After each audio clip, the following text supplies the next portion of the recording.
혹시 이 이름을 들어보신 분이 계실지 모르겠는데 2002년에 이미 하나님의 나라로 부르심을 받은 분인데 문창모 장로님이라고 계십니다.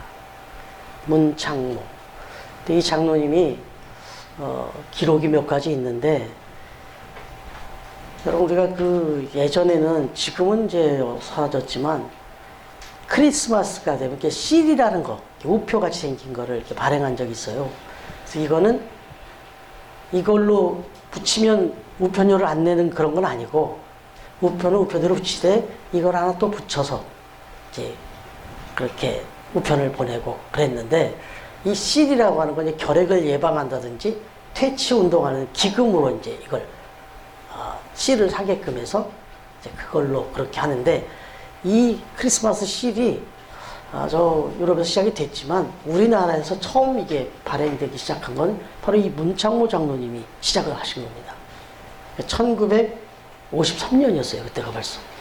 이분이 1907년생이시니까 벌써 그때 40, 50대가 되셨을 텐데, 크리스마스 실이라는 걸 처음으로, 이분이 결핵이나 이런 거에 관심을 가졌다는 건 당연히 이분의 직업이 뭐였다는 걸 생각하냐면 의사였습니다.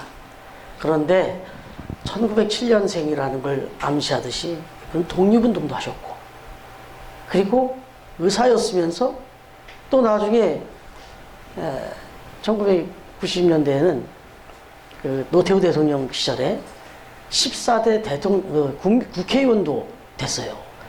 근데 14대 국회의원이 됐을 때 나이가 86세였어요. 그래서 기네스북에 올라갔습니다. 최고령 국회의원. 그래서 기네스북에도 올라갔던 그런 분이에요. 근데 이분이 이제 의사였단 말이죠. 그래서 이분이 참 정치계에도 또 의료계에도 또 교육계에도 또 특히 장로님으로서 종교계에도 많은 영향을 미쳤습니다.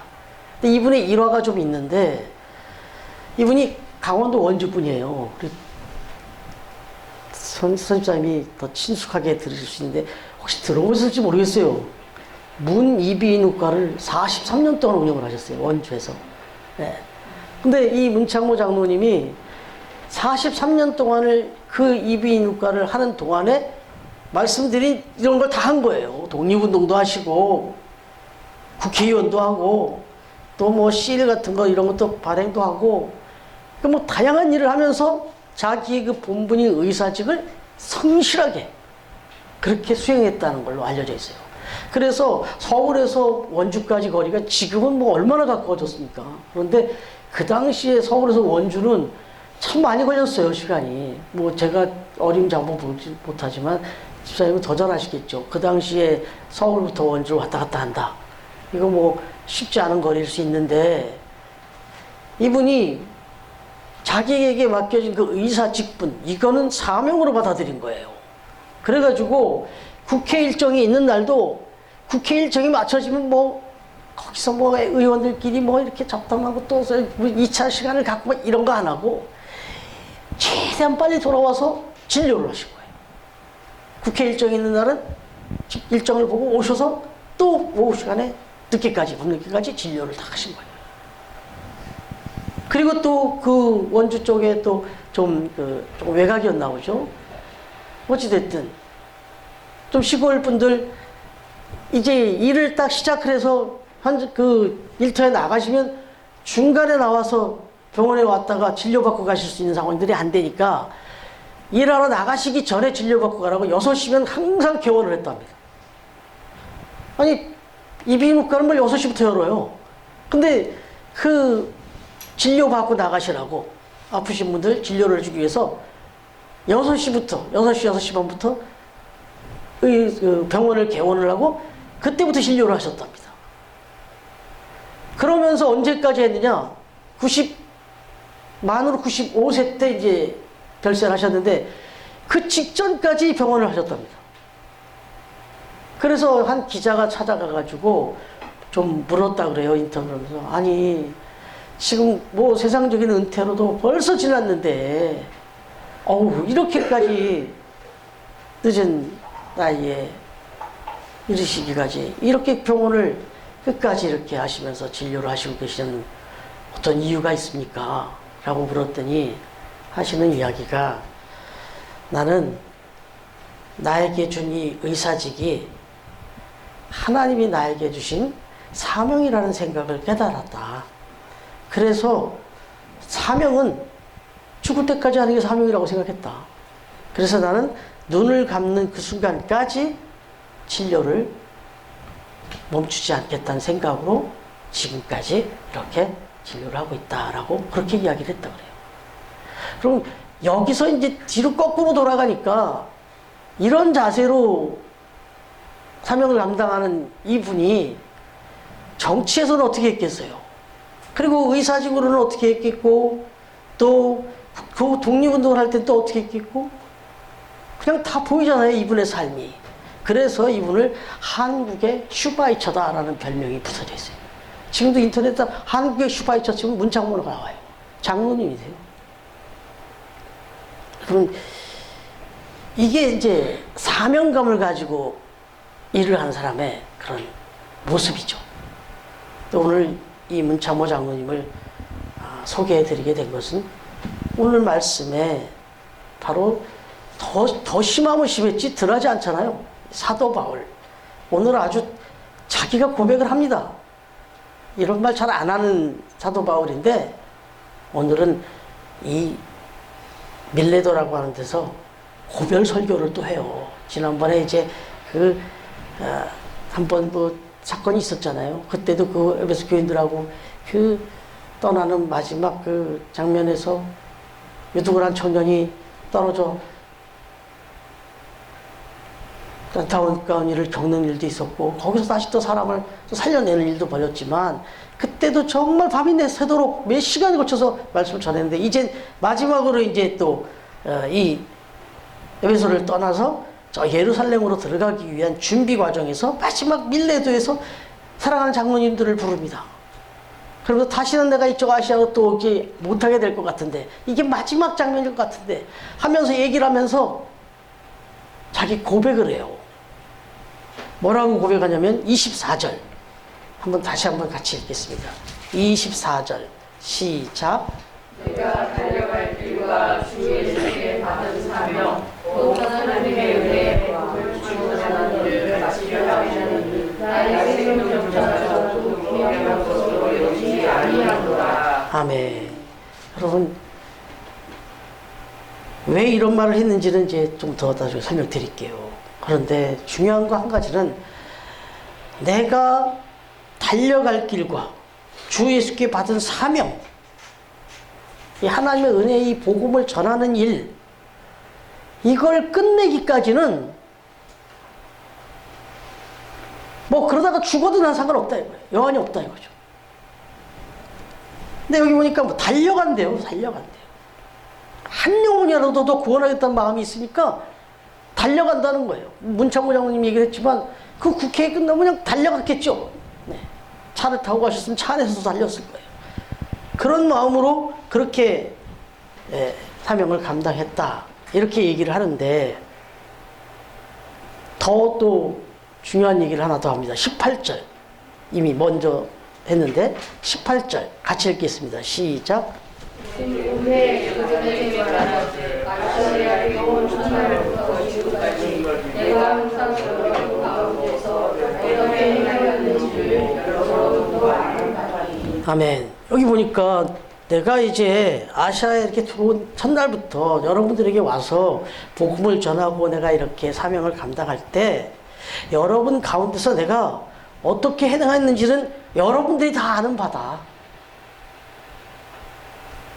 그러니까 사도 바울이 지금 보여준 그 사명감은 어떻게 나타나느냐, 무슨 일을 하느냐도 중요했는데, 오늘 우리에게 가르쳐 주는 건 내가 어떻게 행한 바를 여러분들이 보는 바다 그랬잖아요. 그 얘기는 자세를 보여줬어요. 자세. 사명감을 가진 사람이 어떤 자세로 일을 했는지 그걸 보여준 겁니다. 그래서 오늘 이제 저와 여러분도 이 말씀을 통해서,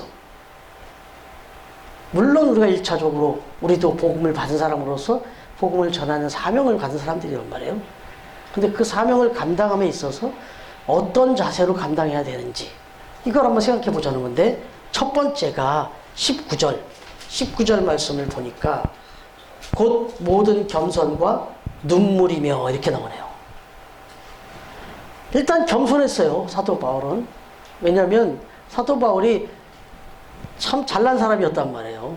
예, 아주 그 가문도 좋았고요. 유대인 가문이고, 그리고 학문도 최고의 학부를 공부한 사람이고, 뭐 정말 잘나기로 따지면 뭐 둘째가는 서러울 정도로 잘났던 사람이에요. 그런데 그 모든 것을 다 분토처럼 여겼다고 그래요. 다 분토처럼 여겨버리고 오직 세상 사람들이 미련하게 보이고 바보처럼 보는 그 복음, 거기에 나의 모든 걸 내려놓고 겸손히 그걸 섬겼다. 그런데 여기서 결정적인 것은 눈물로 섬겼다 이렇게 말합니다. 그럼 눈물을 어떻게 생각하십니까? 눈물이 흔한 세상이 됐다고도 할 수 있겠지만 적어도 여기서 얘기할 때 이 눈물의 자세는 진실하게 섬겼다는 겁니다. 진정성을 가지고. 그럼 눈물은 우리 감정에서 여러 감정 표현 방법들이 있는데 그 중에 가장 우리의 마음을 감동시키는 그 감정의 표현은 눈물 아니겠습니까? 감사할 때는 감사의 눈물이 흐르고요. 정말 억울할 때는 억울한 눈물이 흐르는 경우. 정말 속이 상할 때는 속상해서 흘리는 눈물도 있고, 사랑할 때는 그 사랑의 눈물이 또 흐르는 것이고, 그런가 하면은 또 정말 기쁨이 넘치면 감격의 눈물도. 그래서 어떤 우리의 감정에도 그 감정의 극적인 표현은 눈물이에요. 그러니까 이 사도 바울이 겸손과 눈물로 너희를 섬겼다. 섬겼지 않냐? 다 보지 않았냐? 많이 울었던 것 같아요, 사도 바울도. 많이 울었던 것 같아요. 여러분, 교회도 생각해보면 눈물이 흐르는 목회자가 있는 교회는 절대로 무너지지 않습니다. 강단에서 또 기도의 자리에서 어디에서든 눈가에 눈물이 마르지 않는 목회자가 있다. 그럼 그 교회는 절대로 하나님 외면하지 않으십니다. 왜냐하면 거기에는 사명감이 있고 헌신이 있기 때문에. 제가 부끄러운 말씀 드리지만 송파교회를 15년 동안 3주 동안도 새벽 기도마다 수건을 참 여러 번 적셨어요. 뭐 증인들이 계시니까. 예. 새로운 교회 섬길 때도요, 3년 동안 제가 처음 가가지고 그 교회가 문을 닫는다 뭐 이런 얘기가 있었잖아요. 그때 제가 임시로 와서 좀 교회가 문을 닫더라도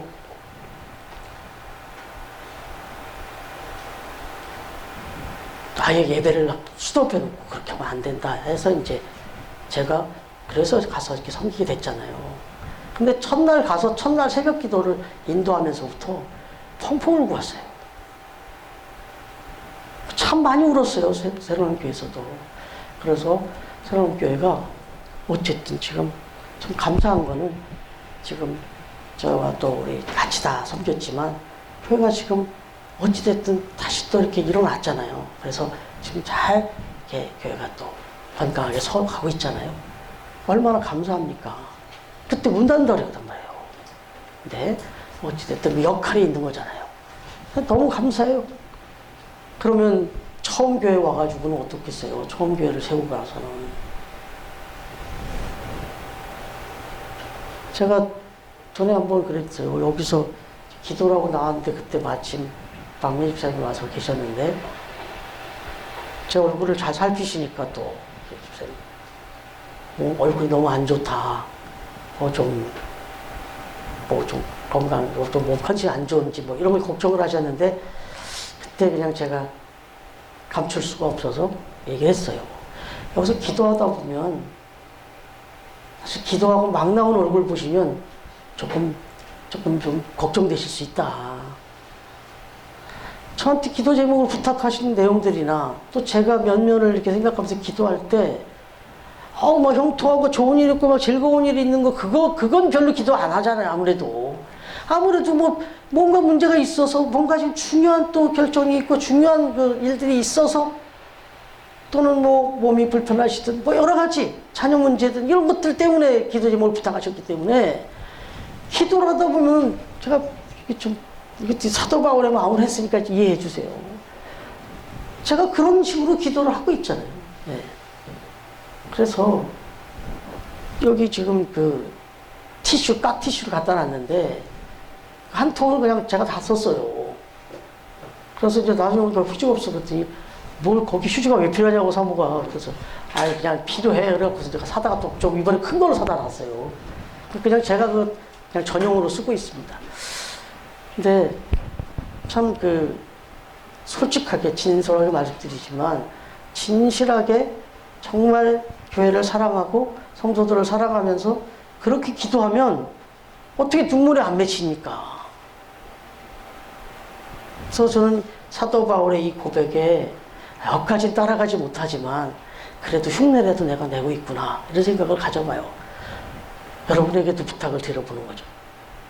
여러분들이 처음 교회를 생각하면서 처음 교회를 이렇게 생각할 때마다 또 목회자를 생각할 때 또 성도들을 생각하면서 좀 눈물이 맺힐 때가 있냐 이거죠. 참 아무개 집사님 어떤 일을 딱 하는 걸 들었을 때 마음이 막 찡하고 그렇게 그 울림이 있어야 된다는 거죠.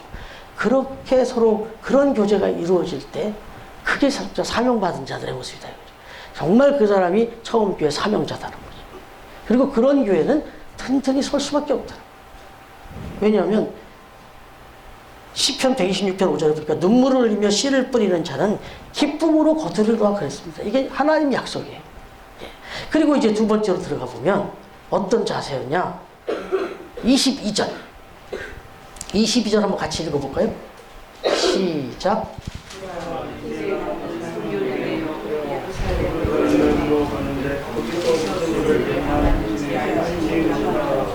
네. 여기 보니까 22절에 뭐 특별히 무슨 얘기가 나오냐면 보라 이제 나는 성령에 매었다 그러죠. 성령에 매었다. 이 성령에 붙들림 바 되었다. 이걸 조금 격하게 표현하면요 성령에 미쳤다는 거예요. 성령에 미쳤기 때문에 막 목숨을 걸고 내가 이렇게까지 끝까지 내가 사명을 감당할 수 있었다는 거예요. 내 힘, 내 신념, 내 어떤 그 갖고는 이렇게 못했을 거라는 거예요. 그래도 그럴 것이 얼마나 많이 맞고 거의 죽을 위기도 몇 번을 넘기고 그랬잖아요. 그런데 어떻게 이걸 끝까지 그래도 끝까지 할 수 있었냐? 내가 성령이 미쳤다. 성령이 나를 사로잡았다. 여러분 제가 코카콜라 얘기를 가끔 하는데 코카콜라 회사 정말 세계적인 글로벌 기업이죠. 다국적 기업인데 미국의 외교관은 들어가지 못하는 데가 많죠. 뭐 전 세계에서 가장 강대한 나라라고 해도 못 들어가는 나라가 많아요. 그러나 코카콜라 이 제품이 못 들어가는 나라 없습니다. 전 세계에 다 있어요. 북한에는 없을 거 아세요? 있어요, 북한에도. 아무튼 이렇게까지 이 코카콜라를 완전히 전 세계로 보급하기까지는 아사 캔들러라고 하는 아사 캔들러 2세라고 하는 이 회장이 있어요. 이 사람이 완전히 코카콜라 판매에 목숨을 걸었습니다. 누구를 만나든지 무슨 일을 하든지 코카콜라만 생각하는 그런 코카콜라 매니아였습니다. 코카콜라 말만 하고 다녔어요. 심지어 그에게 성공의 비밀을 묻는 기자에게 이 사람이 했던 유명한 말이 내 혈관 속에는 피가 아니라 코카콜라가 흐르고 있다 라고 말할 정도였다. 그야말로 코카콜라에 미친 사람이죠. 여러분 이런 한 사람의 열정이 세계의 사람들을 코카콜라 없이는 못 살게 만들었어요. 근데 이 사도 바울이 바로 그런 일을 한 거죠. 정말 성령에 미쳐서 성령의 인도하심을 받아서 그 하나님의 은혜의 복음을 전하는 일에 미쳐서 그래서 이렇게 끝까지 복음을 전할 수 있었고 마지막 감옥에서 죽잖아요. 그렇게까지 죽을 때까지 복음을 전하단 말이죠. 여러분, 정말 이 나에게 주어진 이 일을 사명으로 받을 때 이런 일을 가능한 거죠. 정말 우리가 살아갈 때 우리의 삶에도 무슨 일을 하든지 사명감이 중요한 거예요. 정말 작은 일, 큰 일, 또 어떤 일이냐 이런 걸 떠나서 정말 중요한 거는 사명감입니다. 이 사명감을 가지고 그리고 그 사명감을 가질 때 내가 그 해야 되는 그 일을 미칠 수 있다는 거예요. 여러분, 그래서 이제 이 사명감을 통해서 결국 헌신의 길로 나아가게 됐는데, 여러분 여기 보니까 24절에 생명조차 조금도 귀한 것을 여기지 아니했다 이렇게 말하잖아요. 생명조차 조금도 귀한 것을 여기지 않는 이런 헌신, 이 예를 좀 하나 들어드리면 1945년 4월 8일 그러니까 우리 나라가 이 광복을 며칠 앞두기 전이었는데 히틀러 정권에 참 안타까워요. 이 목사님도 본회포 목사님인데 조금만 있었으면 해방이 돼서 살아나실 수 있었는데 어쨌든 이 직전에 히틀러 정권에서 홀로 대항했던 이 독일의 본회포 목사님이 결국 사형장으로 끌려가는 그런 일이 벌어졌습니다. 그때 이제 같이 있었던 영국군 포로 한 사람이 정말 너무너무 슬픈 얼굴로 이 본회포 목사님이 사형장으로 떠나는 모습이 너무 가슴 아파서, 목사님, 이제 이 대면이 마지막 대면이겠군요. 이게 마지막 인사가 되겠습니다. 부디 안녕히 가십시오 라고 이렇게 인사를 했다는 거예요. 그랬더니 본회포 목사님이 아주 유명한 말을 남깁니다. 아니요, 끝이라니요. 절대 이 순간이 끝이 아닙니다. 나에게 있어서는 이 시간이 시작입니다. 나의 감옥 생활이 이제 끝나고 이제는 그야말로 하나님이 주시는 자유의 그 생활이 시작되는 것입니다. 고통스러운 이 땅의 생이 여기서 끝나지만 이제 영원한 생명의 시간이 시작됩니다. 그러니까 절대로 이게 마지막 인사가 아닙니다. 우리 천국에서 꼭 다시 만납시다. 이렇게 이야기를 하고 형장으로 나아갔다는 거예요. 이런 자세, 이걸 이제 우리가 지난번에도 묵상했지만 부활신앙이라고 그러죠. 죽는 것이 아니고 죽음으로 인해서 다시 살아난다. 그리고 죽음과 이게 다시 살아남의 차이는 어린아이가 뱃속에서의 10개월과 다시 죽은 줄 알았는데 다시 태어난 이 세상에서의 80년, 100년과 좋게 비교할 수 없을 만큼 차이가 나는 것이다.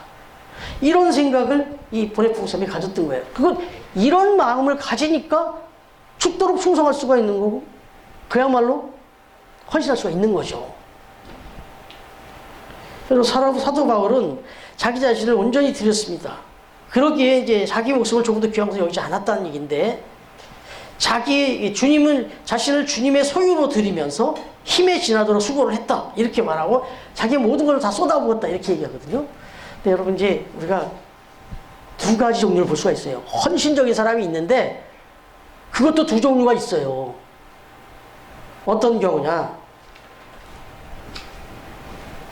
자기 신념, 자기 의지, 자기가 좋아하는 일, 자기가 관심 있는 일, 자기에게 유익이 있는 일, 여기에 막 목숨을 걸고 헌신하는 사람은 그렇게 추할 수가 없어요. 그 일을 통해서 어떻게 해서든지 나의 유익을, 나의 그 만족을 채우려고 헌신하는 사람도 있어요. 정말 뭐 잠을 자지 않고 자기 건강 돌보지 않고 정말 죽기 살기로, 그래서 이런 사람들 수단 방법 다 가리지 않고 온전히 그렇게 헌신하는 사람이 있어요. 정말 열심히 살아요. 그런데 절대 우리 마음을 움직여지지 않습니다. 그리고 이런 사람은 결국 그 끝이 허망해요. 그런데 적어도 사도 바울이 지금 이야기하는 것처럼 하나님 앞에서 이 받은 바 이 은혜를 가지고 헌신한다 하는 것은 나의 유익과 나의 만족을 위한 게 아니에요. 다른 사람을 위해서, 죽어가는 영혼들을 위해서, 온 인류를 위해서 이거예요.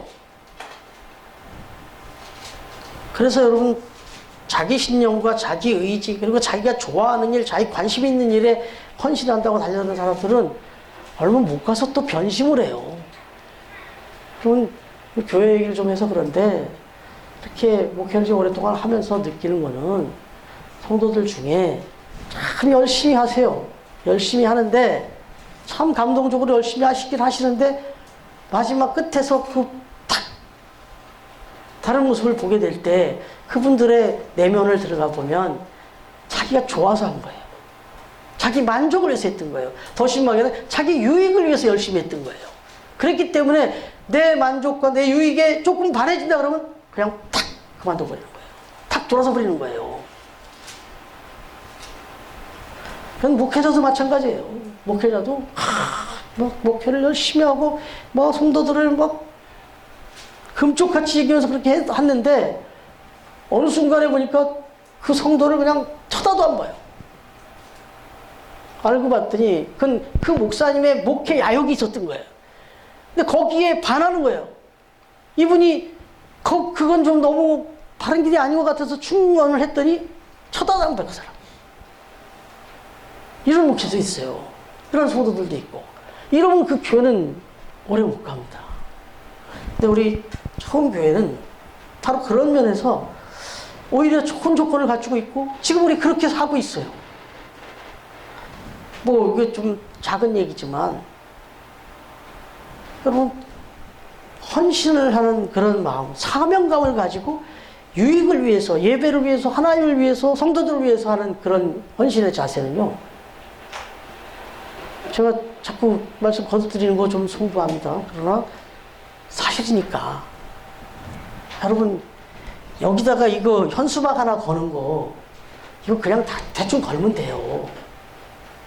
근데 이게 걸리는 과정에서 변화를 자꾸 봐요, 저는. 선집사님이 그냥 안 걸어요. 그리고 또 걸다 보니까 저게 자꾸 떠 빠지잖아요. 그러니까 이거를 또 나중에 달다가 그러다가 이제 지금은 딱 걸어놓고 저거 나올 길을 또 나오도록 좋게 하려고 이걸 이렇게 또 이렇게 또 걸쳐 놓으셨어요. 그래서 그렇게 나오면 여러분 너무 작은 일이에요, 사실. 근데 이거는 여러분 본받을 거 본받아야 되니까. 이 헌신의 자세. 내게 주어진 일, 여기 지금 우리 강규 집사님 이거 건반 이거 해가지고 잡아 넣어서 그건 아주 본인 내가 담당하고 갖다 집어넣는 그 모습 볼 때 너무 기해요. 그 아주 작은 일입니다, 사실. 그럼 우리 최본 집사님 지금 이거 지금 이 스크린에 쏘는 문제라든지 이거 지금 주일날마다 영상 찍어가지고 가셔갖고 올리는 거 지금 따져보니까 5년이 넘었어요. 근데 거의 제 기억에 무슨 특별한 사연이 있었던 거 빼고는 지금 5년치 넘게 지금 영상이 올라와 있어요. 지금 유튜브에. 드물어요, 이런 교회도. 근데 이거는 사명감으로 하시는 거예요, 사명감. 근데 이런 사명감으로 우리가 이렇게 이 교회를 섬겨가면서 이렇게 하나가 되면 지금 다 얘기 못하신 분들 오해하지 마세요. 미처 다 말 못할 뿐이지. 다 해요, 다 우리. 다 해요, 전부 다 해요. 근데 정말 눈물과 소명감과 사명감과 헌신으로 그렇게 최선을 다할 때 우리 교회 섬기는 문제뿐만 아니라 우리 각자의 삶의 자리에서 내게 주어진 그 직업을 정말 이런 소명감, 사명감 갖고 일하시면 다 감동받게 돼 있습니다. 다 인정합니다. 다 잘 될 수밖에 없어요. 우리가 그 일은 잘 되고 있는 줄 믿습니다라고 인사하잖아요. 그 얘기 속에는 여러분 무게감 있게 들으셔야 돼. 당신은 사명감을 갖고 일하고 있는 줄로 믿습니다. 이 얘기하고 똑같은 거예요. 그렇게 하시면 잘 될 수밖에 없다는 거죠. 혹시 세상 사람이 못 알아줘도 하나님이 알아봐 주시고, 적어도 이 마음으로 오늘 사도 바울이 이 들려주는 음성을 나의 삶의 자리에서 정말 나의 삶에 아주 지극히 작은 일 하나까지 다, 가정에서, 교회에서, 또 직장에서, 일터에서 모든 일을 사명감을 가지고 그렇게 충성함으로 하나님 앞에서 정말 인정받고 또 축복받는 그런 우리 성도들이 다 되시기를 주님의 이름으로 축원합니다.